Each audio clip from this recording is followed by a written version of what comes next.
So we're back. We did it. 2 weeks in a row, right? 2 Wednesdays in a row. So I'm currently just sitting in line waiting on my kids to get out of school. So I'm picking them up. It's a little later than last time I was Wednesday. So that's fine though. So what's been going on the past few days, right? I just finished a 6-day stretch of work. And usually during those times I can get very weary. I can get very weary before it even starts, honestly, because I just know it's coming. And I just get really on myself about that. I don't find rest in those times because I know attacks are going to come.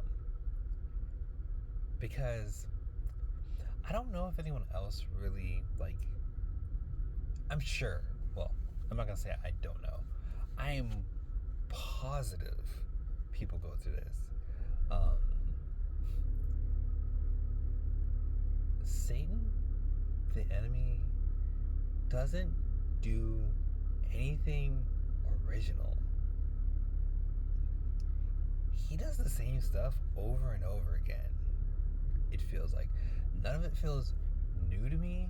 I just don't know why I'm so sensitive to it sometimes. I know what's coming and I know what exactly is going to happen. I know exactly how he's going to attack me.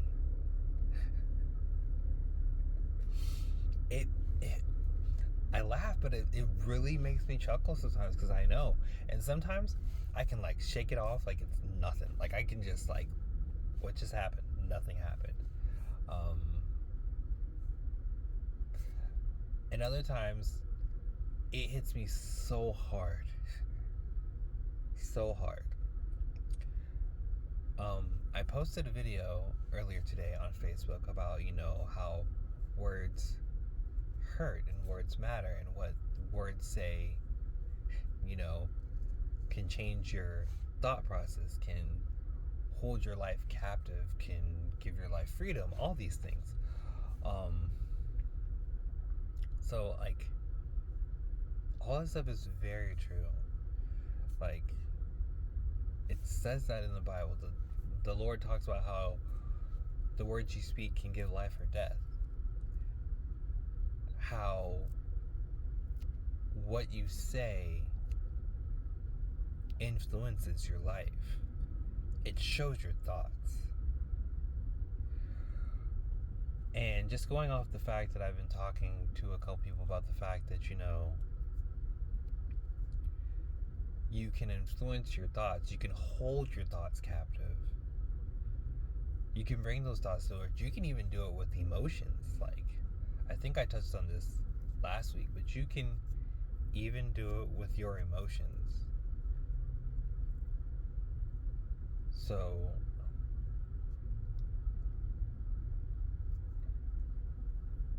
I just want to let you know that I know it was a really rough week. I know it was super hard. I know you went through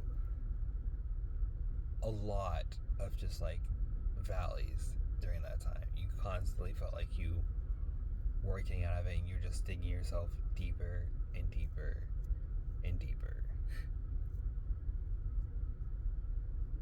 You're here. You survived. You're okay.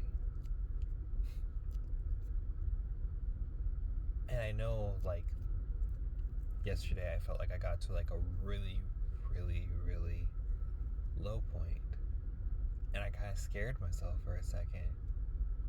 And I immediately went to God.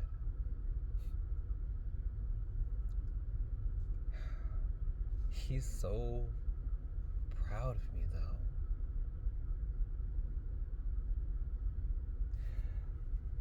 I don't know if you know, there's a song by KB called Your Way. And there's a line in it where he says that he loves my frailty. He really does love my frailty. I'm so sensitive about not wanting to displease God. I fiend for his correction. The moment I feel weakness, I cry out to him. He loves that. God loves that. It also shows I'm in the right place. He loves the fact that I go to him right away. He wants me to go to him first. You know, like, he wants me to go to him first.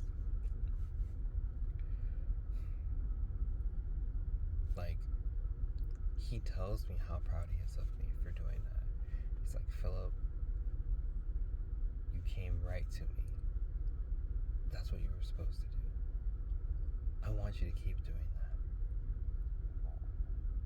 I am your safe place. God is my safe place. He's really the only place where I feel like I fit in. I don't feel like I fit in with anyone or anything else in this world but him. Like, I really don't. I feel so out of place all the time. And I feel so weird, so strange, so peculiar, so different. But yet I'm so humble that I don't feel like my problems are any different than anyone else's. I don't feel like I have any talents that anyone else doesn't have. I don't feel like I have any problems that anyone else doesn't have. I'm just my own unique person, and that's how God created me. And I know that kind of doesn't make sense, but at the same time, like, there's these things I've been watching about, you know, is God a God where your life is predestined or your life has free will? Why is God not both? I totally think God's both. I totally think we live in a place where your predestination changes based on the choices that you make. So, like, I don't know if that really makes sense to anyone else. I'm sure it makes sense to somebody else but me, because I'm not the first one to have this thought. But, like, you make a choice and your destiny changes. Where you're going to go is based off the decision that you make. And God knows the decision that you're going to make.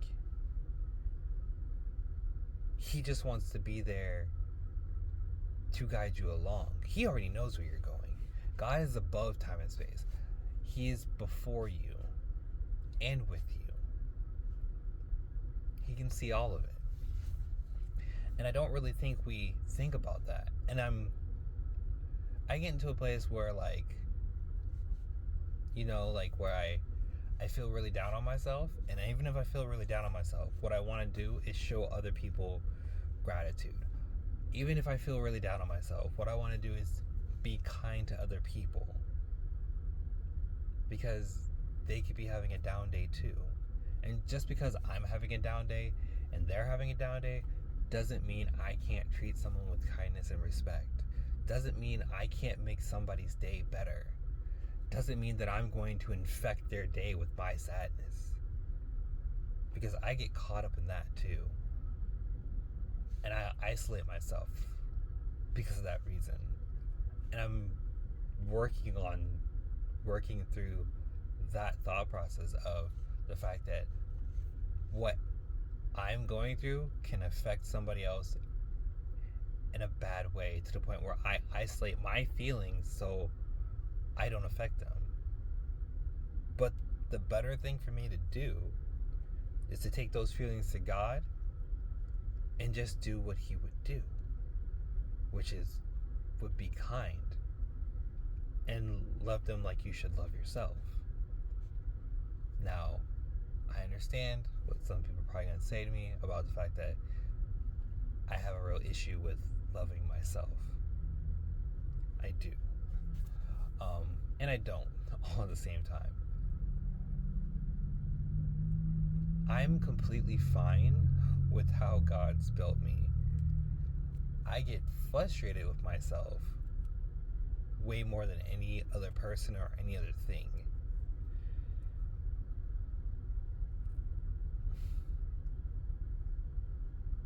But it's amazing how He built me. Sometimes I just look back at it and I'm just like, you built me so uniquely to handle things in ways people just don't handle them. And people talk to me about it like all the time. About how I just hold my composure. And other people, sometimes say it's like, it's robotic. And other people are like, if I'm comfortable and they see me break down, they're like, wow, you actually can get mad or upset. I'm like, yes I can. I have all those feelings. I just hold my composure. God built me that way. I'm usually a pretty, I'm not gonna say happy-go-lucky person. I'm very go with the flow, very just, I don't usually let things bring me down, and if they do, they don't bring me down for long. On the outside. Now on the inside, it's a completely different deal where I'm battling with so many different things at the same time, and no one ever knows, because I just don't share it. And that's one of the reasons I made this, so I could talk about it, because I don't always talk about it. But this is to be positive, not negative. This is affirmation, which is really weird for me, because, after all the tests, reading all the books, doing all the things, about all the personality tests and everything else, reading the 5 love languages like 3 or 4 times in a row, and coming to find out that you are not a word, like that was like the last one of you, the least of your love languages is words of affirmation for yourself, which I find super interesting because, like I told you before, words can hurt. And from certain people, they can hurt more than others, which I don't really understand, but I do all at the same time because of how high in regard you held that person, or that person held that in your life. And I've been really contemplating about several things in my life. One thought I've had before I got here and sat in this line was,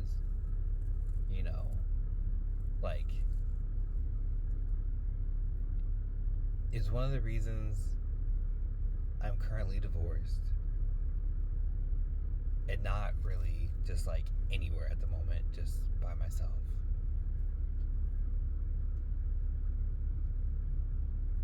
I hate to say it, but marriage became an idol.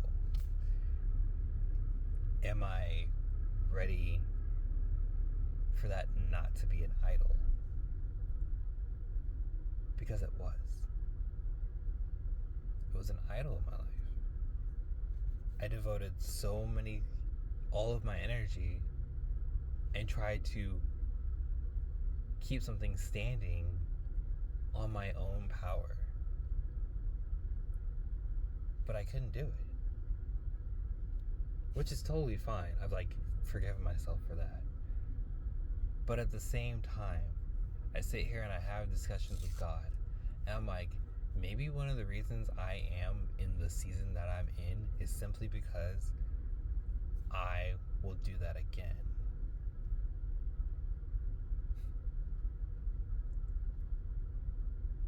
But I feel like if I was with the right person, I wouldn't do that again. But I don't know. would that replace God? Because right now I'm in like the best place I have ever been with God. Like, the communication I have with God is amazing right now. And if God gave me that blessing, would I stop going to Him first? I don't think so. But I don't know.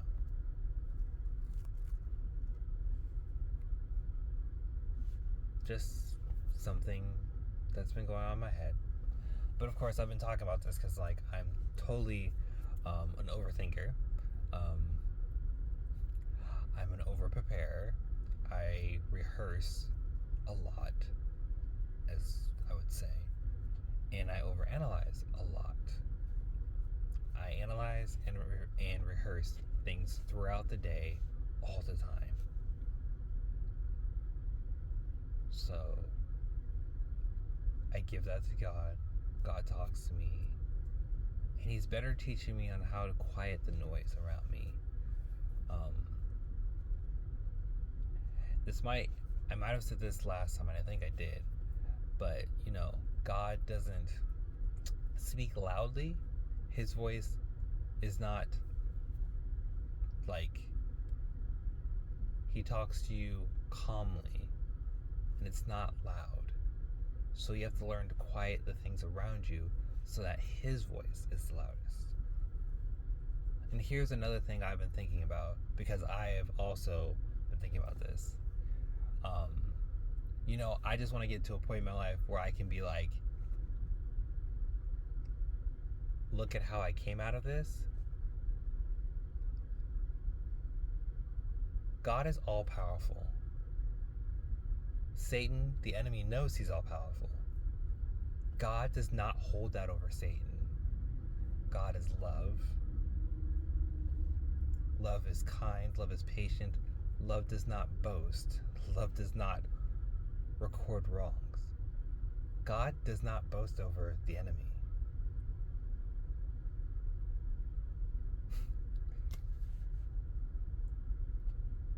Like, I should not want to get to a point where I'm like, hey, devil, look at me. I beat you. Look at the life I'm living now. That's actually a backstepping.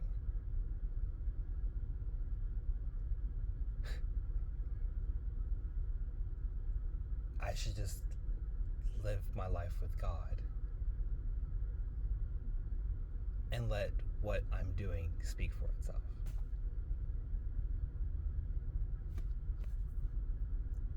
I think I'm just going to leave it here. And I'm going to come back on Sunday after I drop off the kids. And we'll have another talk and see how I feel then. Alright, talk to you later.